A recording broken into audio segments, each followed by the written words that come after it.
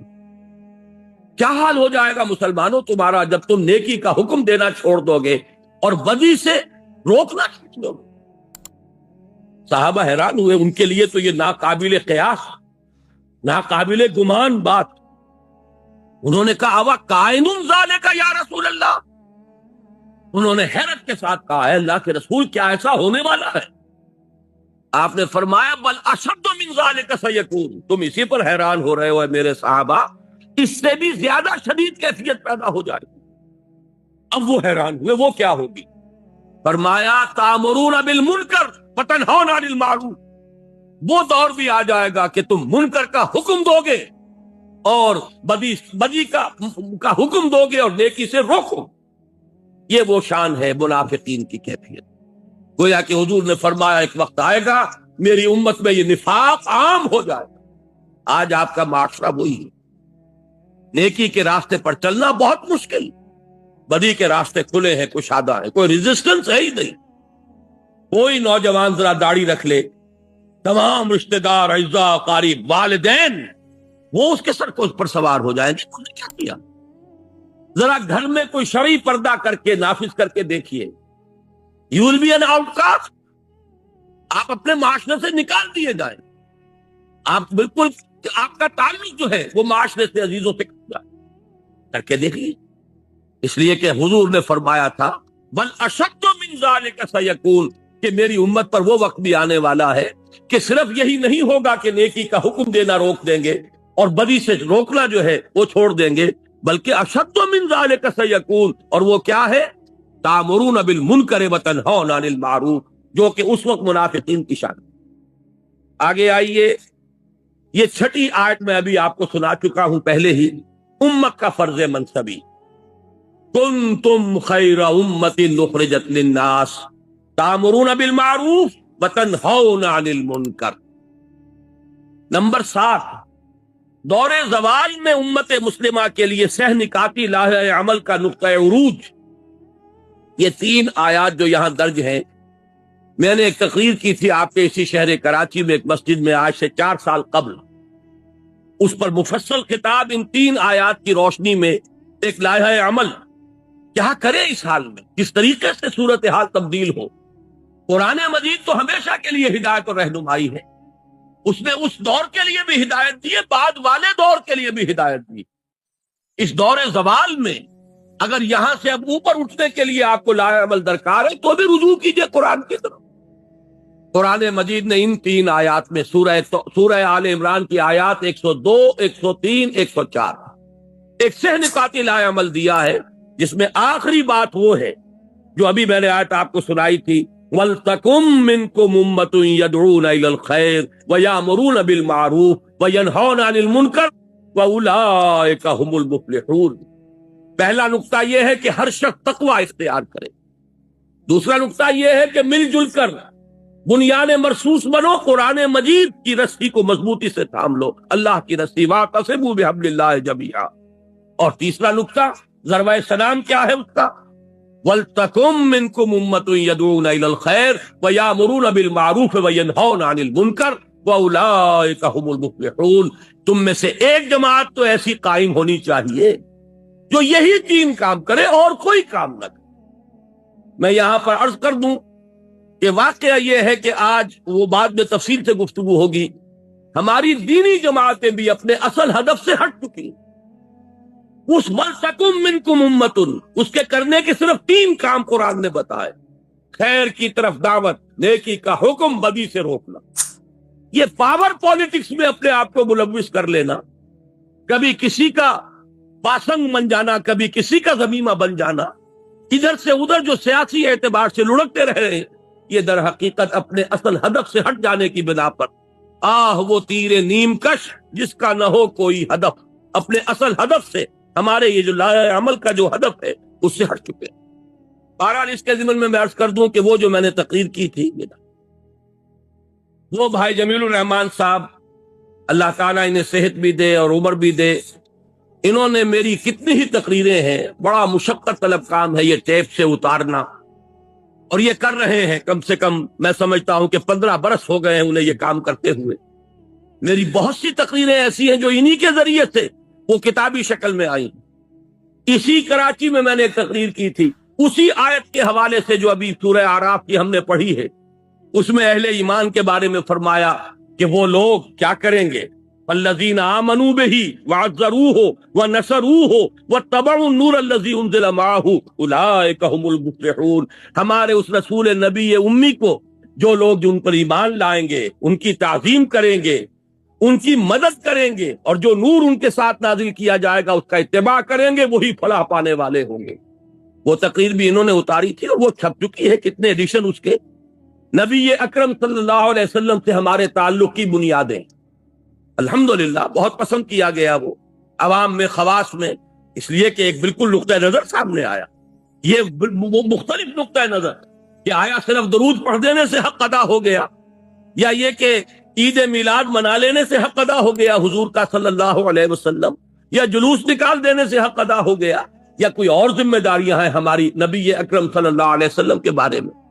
اسی طرح اس تقریر کو بھی انہوں نے اتارا تھا اور اب وہ بھی کتاب کی شکل میں شائع ہو رہی ہے. لیکن تازہ میثاق جو میں خاص طور پر حکم دے کر آیا تھا کہ اس کو جلدی سے شائع کیا جائے، اور بائی ایئر کارگو میں نے منگوایا ہے، آج اس کے نسخے باہر موجود ہیں. یہ کوئی 64 صفحے کا کتابچہ ہے جو اس میثاق کے اندر پورا کا پورا آ گیا. لہذا میں آج اس موضوع پر گفتگو نہیں کر رہا. یہ جو سہ نکاتی لایا عمل ہے، آپ میں سے ہر شخص کوشش کرے کہ اس کو میثاق کے شمارے کو لے کر جائے اور آج ہی رات اسے پڑھ لے. انشاءاللہ وہ محسوس کرے گا کہ یہ ایک ایسی شے ہے جسے بڑے پیمانے پر مسلمانوں کے اندر عام کرنے کی ضرورت ہے. قرآن نے ہمیں لاہ عمل دیا ہے، اب کدھر بھٹک رہے ہیں. جیسے حضور صلی اللہ علیہ وسلم، مجھے غزوہ حنین کا وہ وقت یاد آ رہا ہے جب صحابہ، چونکہ بوچھاڑ ہوئی تھی تیروں کی، بڑی سخت بوچھاڑ، جب حضور اور مسلمانوں کا لشکر جب جا رہے تھے تو ایک تنگ درے میں، پہاڑی کے درے میں سے گزر رہے تھے، اور پہاڑی کے دونوں طرف جو ہے پہاڑوں پر اس درے کے وہ کفار پہلے سے بیٹھے ہوئے تھے، اور انہوں نے جو پھر بوچھاڑ کی ہے تیروں کی تو بھگدڑ مچ گئی. اس وقت حضور صلی اللہ علیہ وسلم نے ایک آواز بلند کی، الیہ یا عباد اللہ، الیہ یا عباد اللہ کے بندوں کدھر جا رہے ہیں، آؤ میری طرف. میں یہ عرض کر رہا ہوں قرآن آج پکار رہا ہے، الیہ یا عباد اللہ، آؤ میری طرف. میرے پاس پروگرام ہے، میرے پاس لاہ عمل ہے، میرے پاس ہدایت ہے، لیکن تم نے مجھے اپنا امام بنایا ہی نہیں. یہی وجہ ہے کہ میں نے اس کتابچے کا انتصاب لکھا ہے، یہ جو شروع میں ہوتا ہے، ان باہمت لوگوں کے نام جو قرآن حکیم کو واقعتاً اپنا امام بنانے کا عزم کر لیں. یہ کتابچہ ان کی خدمت میں پیش ہے کہ اگر وہ چاہتے ہیں کہ قرآن کو امام بنائیں تو قرآن یہ راستہ سے نکاتی راستہ ہے جو دکھا رہا ہے. وہ اس میثاق کے شمارے میں اور مضامین نہیں ہے، اس میں صرف ایک چھوٹا سا مضمون اور ہے. پورا کتاب اسی کتابچے پر یہ میثاق کا شمارہ جو ہے وہ مشتمل ہے. وہ میں پھر عرض کر رہا ہوں کہ لے کر جائیے. یوں سمجھیے کہ میرے آج کے درس کا یہ تتمہ ہے، تکملہ ہے. اب آ جائیے اس موضوع کی طرف. ہم نے 7 مقامات دیکھ لیے کہ جہاں امر بالمعروف اور نہی عن المنکر لازم و ملزوم ہے. 8واں یہ سورہ حج کی آیت نمبر 41 ہے. اصحاب اقتدار کا فرض عین ہے، الذین ان مکناہم فی الارض اقاموا الصلاة وآتوا الزکاة وامروا بالمعروف ونہوا عن المنکر وللہ عاقبۃ الامور. وہ لوگ کہ جنہیں اگر ہم اختیار اور اقتدار اور تمکن فی الارض، حکومت عطا فرما دیں تو وہ کیا کریں گے؟ نماز قائم کریں گے، زکوٰۃ کا نظام قائم کریں گے، نیکیوں کا حکم دیں گے، بدی سے روکیں گے. وہی امر بالمعروف اور نہی عن المنکر گاڑی کے دونوں پہیے. آخری مقام وہ ہے جو آج آپ نے آیات ابھی سنی عزیزم اسد الرحمان صاحب سے. یہ ہے سرفروش اور جانباز اہل ایمان کے اوصاف کا ذروہ سنام. یہ آیات کاش کے پورا کا پورا درس ان 2 آیتوں پر ہوتا. اس کا آغاز ہوا ان اللہ اشتری من المؤمنین انفسهم واموالهم بان لهم الجنہ. اللہ نے تو اہل ایمان سے ان کی جانیں اور مال خرید لیے ہیں جنت کے عوض. جنت چاہیے تو جان اور مال میرے حوالے کر دو.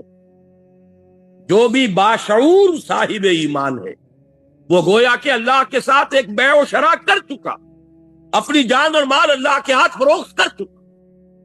لہذا اسی کا مظہر یہ تھا کہ وہ لوگ سرفروشی اور جانفشانی جب پکارا گیا میدان میں آ گئے جان ہتھیلی پر رکھ کر۔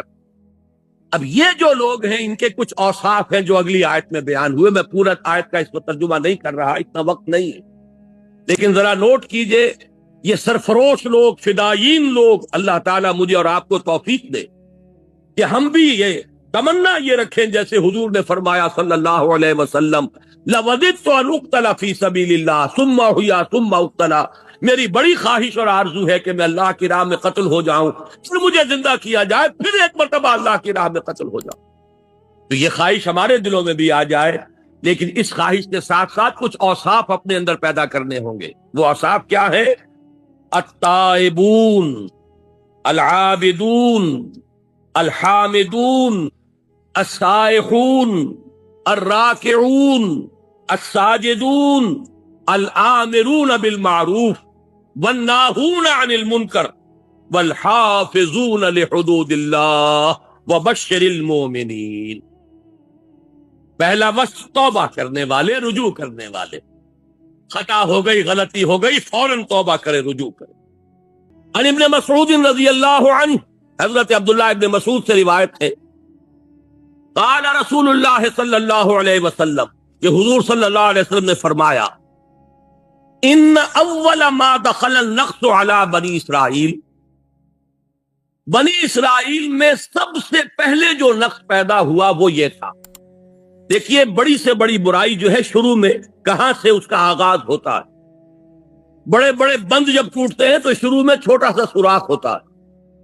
آپ کو معلوم ہے کہ بڑی بڑی نہروں جو ہے ان کے اندر جب وہ کٹ واقع ہوتا ہے تو بسا اوقات صرف کسی چوہے کے بل کے ذریعے سے پانی جو ہے آتا ہے اور پھر وہ شگاف پڑ جاتا۔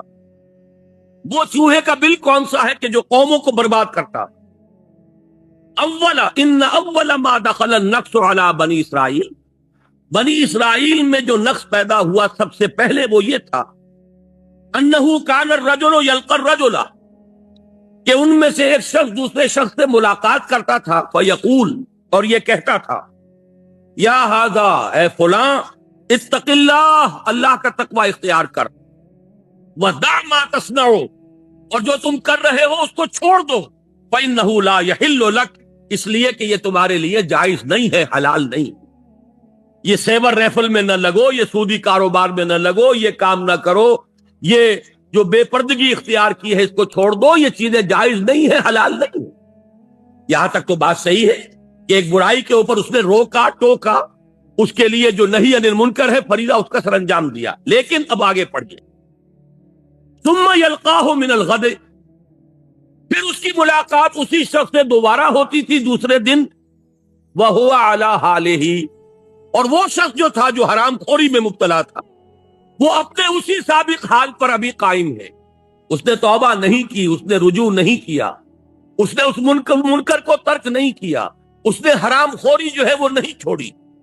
فلا یمنعہ ذلک ان یکون اکیلہ وشریبہ وقعیدہ، لیکن اس کے باوجود وہ شخص، وہ ناصح، وہ بدی سے روکنے والا، اس کے ساتھ بیٹھ کر کھاتا بھی تھا، پیتا بھی تھا، اس کا ہم نشین بنتا تھا، مصاحبت کرتا تھا، خوش گپیاں کرتا تھا، مقاطعہ نہیں کرتا تھا، بائیک آؤٹ نہیں کرتا تھا۔ دیکھیے یہ وہ لفظ میں استعمال کر رہا ہوں جو ہر روز آپ پڑھتے ہیں جب وتر میں اندر آپ دعا مانگتے ہیں، دعائے قنوت، وَنَخْلَعُ وَنَتْرُكُ مَن يَفْجُرُكَ، اے اللہ جو بھی تیرا فاجر ہوگا، تیرے احکام کو توڑنے والا ہوگا، ہم اس سے لا تعلقی کر لیں گے، اس سے اپنا تعلق منقطع کر لیں گے۔ نخلاؤ، یہ خلا کا لفظ ہے، خلا جو بیوی کرتی ہے شوہر سے جب طلاق لیتی ہے، خلا کہتے ہیں آپ اسے۔ نخلاؤ، ہم ان سے تعلق توڑ لیں گے، وَنَتْرُكُ، کر دیں گے ان کو، مَن يَفْجُرُكَ، جو تیرے فسق اور فجور کے اندر مبتلا ہے، جو تیرے احکام کو توڑنے والے۔ لیکن حضور نے فرمایا کہ بس یہاں سے نقص پیدا ہوا، کہا بھی کہ یہ کام غلط ہے، چھوڑ دو، یہ حرام ہے، بعد آ جاؤ، لیکن وہ باز نہیں آئے، پھر بھی ان کے ساتھ ہم پہ آلہ ہمنے والا، فلا یمنعہ ذالک ان یکون اکیلہ وشریبہ وقعیدہ، عقل کے معنی کھانا، اکیل کھانا کھانے والا، شریب شراب، یہ شربت یہ پینے کے لیے آتا، شرب یشرب، اسی طریقے سے قعید، قعدہ بیٹھنا، جسے ہم کہتے ہیں ہم جلیس، بیٹھنے والے مل کر. فلما فعلوا ذلک، جب انہوں نے یہ روش اختیار کی، ضرب اللہ قلوب بعضهم ببعض، تو اللہ تعالیٰ نے ان کے دلوں کو آپس میں مشابہ کر دیا، وہی رنگ چڑھ گیا ان پر بھی، وہ غیرت و حمیت دینی ختم ہو گئی، وہ احساس کند ہوتا چلا گیا.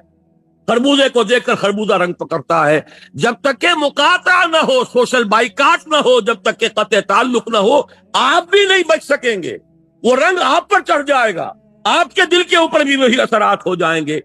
اس کے بعد حضور نے یہی آیات پڑھی، لعن الذین کفروا من بنی اسرائیل علی لسان داؤد وعیسی ابن مریم ذالک بما عصوا وکانوا یعتدون کانوا لا یتناہون عن منکر فعلوہ لبئس ما کانوا یفعلون ترى كثيرا منهم يتولون الذين كفروا لبئس ما قدمت لهم انفسهم الى قوله فاسقون. یہ 4 آیات حضور نے تلاوت فرمائی. گویا کہ ان 4 آیات کی گویا کہ یہ شرح ہے مستند جو محمد الرسول اللہ صلی اللہ علیہ وسلم نے اپنے صحابہ کے سامنے بیان کی کہ ان آیات کا مفہوم کیا ہے. کہ بنی اسرائیل میں پہل جو نقص واقع ہوا وہ یہ تھا کہ لوگوں میں احساس تھا، ان کے علماء روکتے بھی تھے کہ خدا کے لیے بعد آ جاؤ، چھوڑ دو، لیکن یہ کہ ان سے قطع تعلق نہیں کرتے تھے، ان کے ہم پیالہ ہم نوالا بنے رہتے تھے، ان کے ساتھ مجلسی روابط قائم رکھتے تھے. نتیجہ یہ ہوا کہ وہ تو نہیں بدلے، یہ بدل گئے، ان کے دلوں کی کیفیت تبدیل ہو گئی، ان کے اوپر بھی وہی رنگ چڑھ گیا. اس کے بعد جو الفاظ فرمائے ہیں ان آیات کی تلاوت کے بعد، اب وہ پڑھیے، بڑے سخت الفاظ. ثم قال، ان آیات کو تلاوت فرمانے کے بعد حضور نے ارشاد فرمایا، کلا، ہرگز نہیں، واللہ لتامرن بالمعروف، خدا کی قسم تمہیں لازماً نیکی کا حکم دینا ہوگا، ولتنہون عن المنکر، اور تمہیں لازماً بدی سے روکنا ہوگا، ولتاخذن علی ید الظالم، اور تمہیں لازماً ظالم کے ہاتھ کو پکڑ لینا ہوگا قوت کے ساتھ، ولتعترنہ علی الحق عطرا، اور تمہیں لازماً انہیں حق کی طرف موڑنا ہوگا جبرن، وَلَتَقْصُرُنَّهُ عَلَى الْحَقِّ قَصْرًا، اور انہیں حق کے اوپر جمانا ہوگا، روکنا ہوگا طاقت کے ساتھ. أَوْ لَيَضْرِبَنَّ اللَّهُ بِقُلُوبِ بَعْضِكُمْ عَلَى بَعْضٍ، یا پھر اللہ تمہارے بھی دل ایک دوسرے کے مشابہ کر دے گا. اگر یہ طرز عمل تم نہیں کرو گے، یہ ذمہ داریاں ادا نہیں کرو گے، تو اللہ تمہارے دلوں کو بھی آپس میں مشابہ کر دے گا. ثُمَّ لَيَلْعَنَنَّكُمْ كَمَا لَعَنَهُمْ، پھر اللہ تعالیٰ تم پر بھی لعنت فرمائے گا جیسے ان پر لعنت فرمائی. یہ ہے صورتحال جس سے آج ہم دو چار. اس میں یہ 2 آیتوں کا مفہوم تو کھل کر اس حدیث میں آ گیا. ابھی پڑھ لیجئے آگے بھی. رواہ ابو داود رحمہ اللہ و ترمذی رحمہ اللہ. اس حدیث کو حضرت عبداللہ ابن مسعود سے روایت کیا ہے امام ابو داود نے بھی اور امام ترمذی نے بھی. وقال حدیث حسن، اور حضرت امام ترمذی فرماتے ہیں یہ حدیث حسن ہے، مستند ہے. ہذا لفظ ابی داؤد، اس حدیث کی جو یہ روایت ہم نے ابھی پڑھی ہے یہ ابو داؤد میں ہے. واللفظ ترمذی، اور ترمذی کی روایت کے الفاظ یہ ہیں جو اب آگے آ رہے ہیں. اس سے یہ معلوم ہو جائے گا کہ اس معاملے میں اہمیت جو ہے، اہم تر جو ہے وہ علماء ہے. فرمایا قال رسول اللہ صلی اللہ علیہ وسلم. امام ترمذی نے جو روایت کی ہے الفاظ وہ یہ ہیں کہ رسول اللہ صلی اللہ علیہ وسلم نے فرمایا، لما وقعت بنو اسرائیل فی المعاصی، جب بنی اسرائیل معاصی کے اندر مبتلا ہو گئے، گناہوں میں مبتلا ہو گئے، نہتہم علماؤہم، ان کے علماء انہیں روکتے رہے. نہیں سے نہت بنا ہے، روکتے رہے، نہیں انل منکر کا فریضہ سر انجام دیتے رہے. فلم ینتہوا، لیکن وہ بات نہیں آئے. فجالسوہم فی مجالسہم وواکلوہم وشاربوہم، لیکن اس کے باوجود کہ وہ لوگ باز نہیں آئے معاصی سے، یہ علماء ان کے ساتھ ان کی مجلسوں میں بیٹھتے بھی رہے، ان کے ساتھ کھاتے پیتے بھی رہے. نتیجہ کیا نکلا؟ فضرب اللہ قلوب بعضهم ببعض، تو اللہ تعالیٰ نے ان کے دلوں کو آپس میں مشابہ کر دیا. وَلَعَنَهُمْ عَلَى لِسَانِ داؤد وعیسی ابن مریم ذَلِكَ بِمَا عَصَوْا وَكَانُوا يَعْتَدُونَ، اور ان پر لعنت فرمائی حضرت عیسیٰ علیہ السلام کی زبانی اور حضرت داؤد علیہ السلام کی زبانی، اور یہ اس لیے کہ انہوں نے نافرمانی کی روش اختیار کی اور حد سے تجاوز کیا. فجلس رسول اللہ صلی اللہ علیہ وسلم وکان متکئا، اس کے بعد حضور اٹھ کر بیٹھ گئے۔ اس سے پہلے آپ ٹیک لگائے ہوئے تھے، ہو سکتا ہے کوئی تکیہ ہو اس کے سہارے آپ بیٹھے ہوئے تھے۔ اتنی گفتگو تو آپ نے اس طرح تکیہ لگائے ہوئے، ٹیک لگائے ہوئے فرمائی، لیکن اب یہاں جیسے کہ ایک شخص کو اب جوش آ جاتا ہے، کسی بات پر زور دینا مقصود ہے، اب حضور اٹھ کر بیٹھ گئے اور اب آپ نے فرمایا فقال لا، نہیں ہرگز نہیں، والذی نفسی بیدہ، اس ذات کی قسم ہے جس کے ہاتھ میں میری جان ہے، حتی تاتروہم علی الحق قطرا، تمہاری ذمہ داری اس وقت تک ادا نہیں ہوگی جب تک کہ انہیں زبردستی حق کی طرف موڑ نہ دو۔ یہ ہے حضور صلی اللہ علیہ وسلم کا فرمان جو کہ امام ترمذی لائے۔ اس حدیث سے اب حقیقت واضح ہو گئی۔ پھر پڑھ لیجئے ان آیات کو، لعن الذین کفروا من بنی اسرائیل علی لسان داؤد وعیسی ابن مریم ذلک بما عصوا وکانوا یعتدون کانوا لا یتناہون عن منکر فعلوہ لبئس ما کانوا یفعلون۔ اب میں یہاں پہ تھوڑا سا اپنے حالات کی طرف بھی اشارہ کر دوں۔ ہمارے اس وقت ظاہر بات ہے کہ سب سے بڑا فرض دین کا علماء اور صلحاء اور صوفیاء جو تزکیہ نفس کی ذمہ داریاں ادا کر رہے ہوں، لوگوں کو اللہ کے ساتھ قرب جو ہے حاصل کرنے کے راستے بتا رہے ہوں، رہنمائی فرما رہے ہوں، ان کا سب سے بڑا فرض یہ ہے نہی عن المنکر، لوگوں کو بدی پر روکیں، ٹوکیں، انہیں منع کریں، ان پر تنقید کریں، اور اگر باز نہ آئے تو ان کے ساتھ اپنا مقاطعہ کریں، ملنا جلنا چھوڑیں، یہ سوشل پریشر ان کے اوپر ڈالیں۔ اور اس وقت جو صورتحال ہے اکثر و بیشتر تو جیسا کہ میں نے عرض کیا ہیں، بڑے اہل حق علماء بھی ہیں، دنیا کبھی خالی نہیں ہوئی نہ ہوگی، اس کی ضمانت دی گئی ہے کہ لا یزال فی امتی طائفۃ قائمین علی الحق، حضور نے فرمایا میری امت میں ایک گروہ ہمیشہ حق پر قائم رہے گا، علماء حق سے دنیا خالی نہیں ہوگی۔ لیکن اکثریت کا حال کیا ہے؟ وہ بیچارے ملازم، تنخواہ پر ان کا دار و مدار ہے، پھر یہ کہ ان کے نذرانے، ان کے ہدیے، ان سے تو ان کی معیشت جو ہے وہ نکھرتی ہے، سنورتی ہے، بہتری ان کی زندگی کا جو سٹیٹس ہے وہ بلند ہوتا ہے، لہذا انہیں روکے اور ٹوکے تو کس طرح؟ اس سے جو اگلا مرحلہ ہے دینی جماعتیں فعال، میں ان کے بارے میں عرض کر رہا ہوں، سیاست میں، پاور پالیٹکس میں ملوث ہونے کا نتیجہ یہ نکلا ہے، ان کی ساری دوستیاں انہی لوگوں کے ساتھ، انہی کے ولیموں میں شریک نظر آئیں گے، فوٹو کھینچے ہوئے ہوں گے، فلاں بھی بیٹھے ہوئے ہیں اور فلاں جماعت کے لیڈر بھی بیٹھے ہوئے ہیں اور فلاں کے آدمی بھی آئے ہوئے ہیں، اور وہ ولیمے میں جو کچھ ہوا ہے وہ سب کے سامنے۔ ان لوگوں کا جو رویہ ہے، جو کردار ہے، پوری ہماری اجتماعی زندگی کے اندر جو زہر وہ گھول رہے ہیں، صرف سیاست کے پیش نظر، کسی وقت کسی کی ٹانگ گھسیٹنی ہے، سب جمع ہو جاؤ۔ اب ان میں کوئی تفریق نہیں ہوگی کہ اس کا نظریہ کیا ہے، اس کا رہن سہن کیا ہے، اس کا تمدن کیا ہے، اس کے ہاں بے پردگی ہے کہ پردہ اختیار کیا ہوا ہے۔ یہ سارا واکلوہم وشاربوہم، انہی کی ہم جلیسی، انہی کے ساتھ کھانا پینا، سوشل فنکشن میں ان کے ساتھ شرکت، سیاسی اتحادوں میں ان کے ساتھ جمع ہو جانا، یہ ہے در حقیقت وہ طرز عمل جو اس پورے طرز عمل کی بالکل ضد ہے۔ اللہ کی کتاب، اس کے رسول کی سنت، آیات الہی اور حدیث میں اس کی جو شرح آئی وہ میں نے آپ کے سامنے رکھی۔ اپنی طرف سے آج اللہ کے فضل و کرم سے میں بہت کم بیان کر رہا ہوں، میں نے تو وہ آیتیں آپ کو 9 مقامات سے قرآن مجید کے دے دی ہیں جن میں امر بالمعروف و نہی عن المنکر لازم و ملزوم۔ پھر یہ میں آپ کو بتا رہا ہوں، یہ ہے علماء کے کرنے کا کام، یہ ہے صلحاء کا، دینی جماعتوں کے کرنے کا اصل کام۔ یہ نہیں کریں گے تو لعنت ہوگی، جیسے کہ حضور نے فرمایا، پھر اللہ تعالیٰ لازماً تم پر بھی لعنت کرے گا، جیسے کہ اس نے لعنت فرمائی تھی بنی اسرائیل پر۔ اگر تم یہ سمجھ رہے ہو کہ تم محمد کے امتی ہو صلی اللہ علیہ وسلم، انہیں بڑا فخر تھا، ہم آدم کی نسل سے ہیں، ہم موسیٰ کے امتی ہیں، ہم تورات کے ماننے والے ہیں، ہم لوگ تو نحن ابناء اللہ وحباہ، ہم تو اللہ کے بیٹوں کے مانند ہیں، ان کے بڑے چہیتے ہیں، لاڈلے۔ لیکن انہی کے بارے میں فرمایا لعن الذین کفروا من بنی اسرائیل علی لسان داؤد وعیسی ابن مریم ذلک بما عصوا وکانوا یعتدون کانوا لا یتناہون عن منکر فعلوہ لبئس ما کانوا یفعلون۔ اب آگے دیکھیے یہ جو بھی کچھ وہ مجلسی روابط ہیں، اب ان کا نقشہ آ رہا، ترا کثیرا منہم، تم دیکھو گے ان میں سے بہت سوں کو، یتولون الذین کفروا، دوستی اختیار کرتے ہیں انہی کی جنہوں نے کفر کی روش اختیار کی. ان کی مجلسی روابط، ان کا اٹھنا بیٹھنا، ان کی دوستیاں، ان کے سارے جو ہے مشاغل، وہ سب ان کے ساتھ. لبئس ما قدمت لهم انفسهم، بہت بری ہے وہ شے جو انہوں نے اپنے لیے آگے بھیجی ہے. یعنی اللہ کے ہاں ان کے اس طرز عمل کے نتیجے میں ان کے لیے جو کچھ جمع ہو رہا ہے بہت برا ہے. اور وہ کیا ہے؟ ان سخط اللہ علیہم، کہ اللہ کا غضب ہے جو ان پر نازل ہوا ہے.